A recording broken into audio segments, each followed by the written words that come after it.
Do you know what a computer's biggest enemy is? It's not viruses, and it's not buggy Windows updates. It is heat. Imagine your CPU is like a human brain.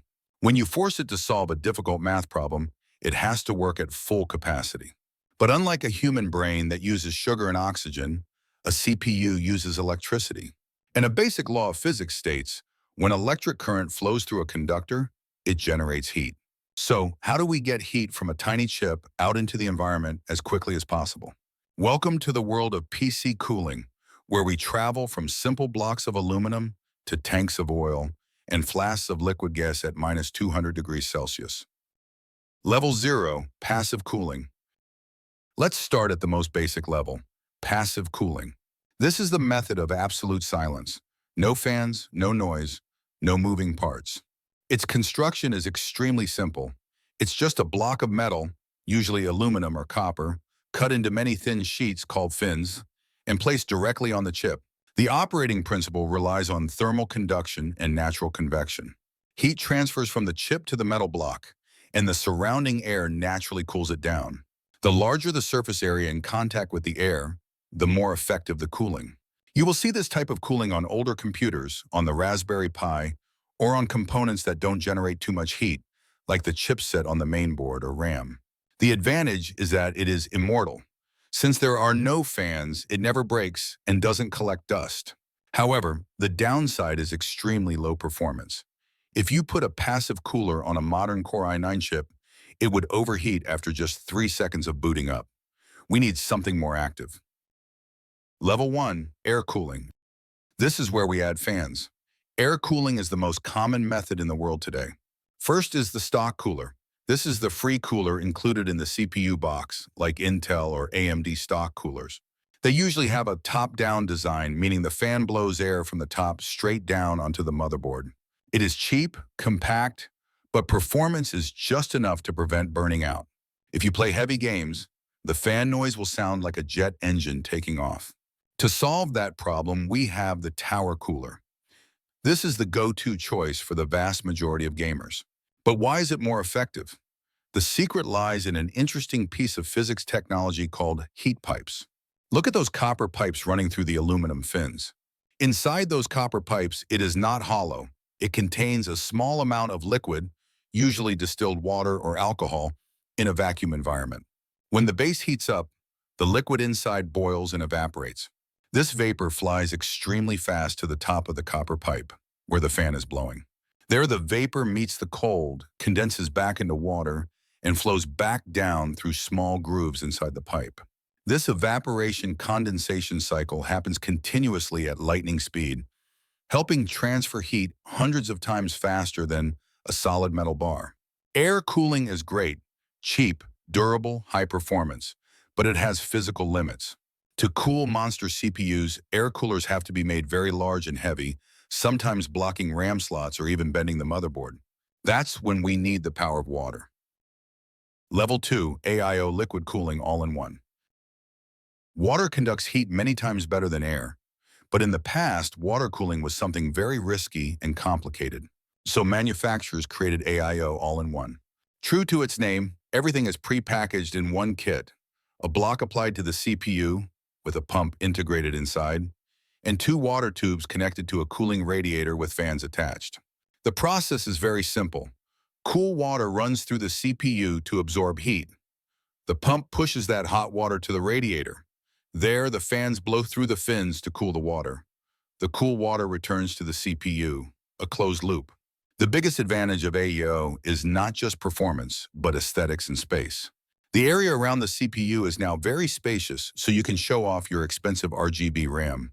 Moreover, water has a large thermal mass, meaning it takes a long time to heat up. When the CPU temperature suddenly spikes, e.g. when loading a game, an air cooler will rev up immediately, but a water cooler stays quiet because the water hasn't heated up yet. But AIOs are not immortal.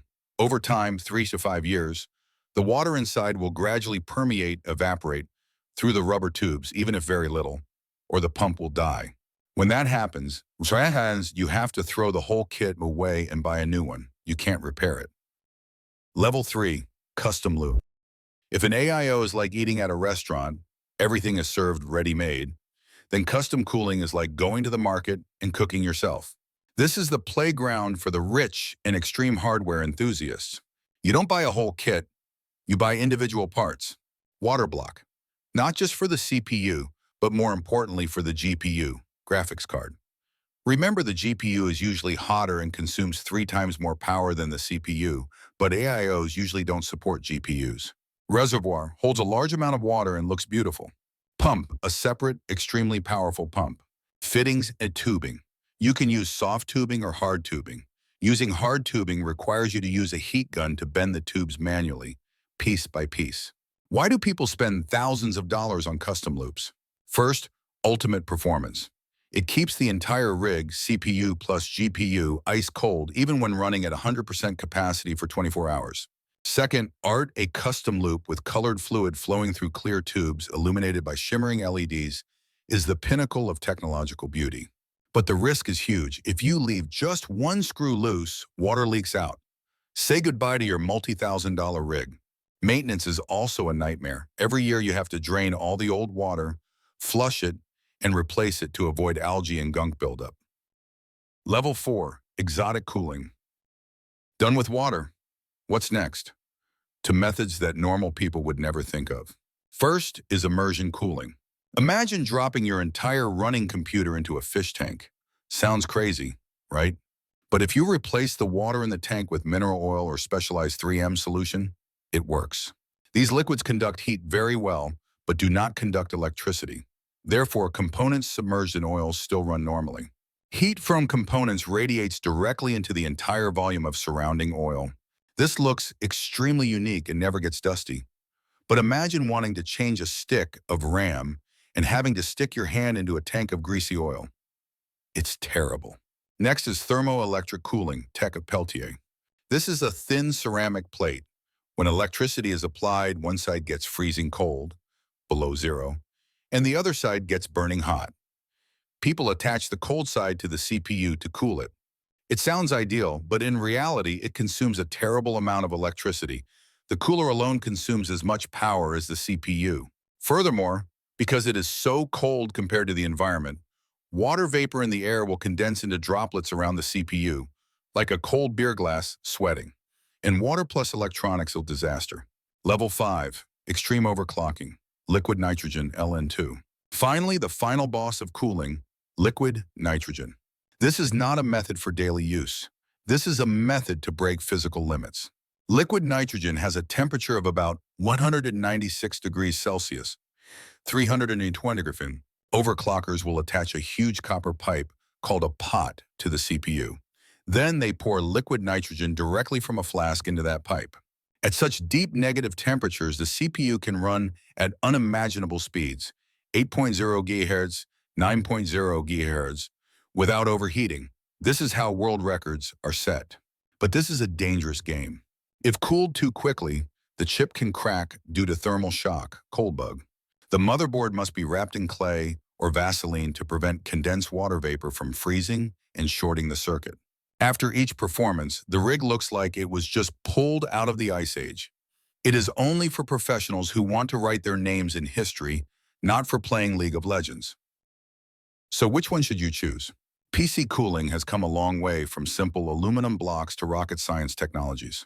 If you are an office user or light gamer, a mid-range tower air cooler is the best bang for the buck choice. If you like aesthetics, tidiness, and use a high-end CPU, AIO is the way to go. If you have extra money, love tinkering, and want your PC to look like a work of art, welcome to Custom Loop. As for liquid nitrogen or fish tanks, leave that for YouTube. I hope this video helped you understand how your computer is being cooled. I also made a video explaining every PC case form factor, so remember to watch it to choose the right case for your cooler. See you later.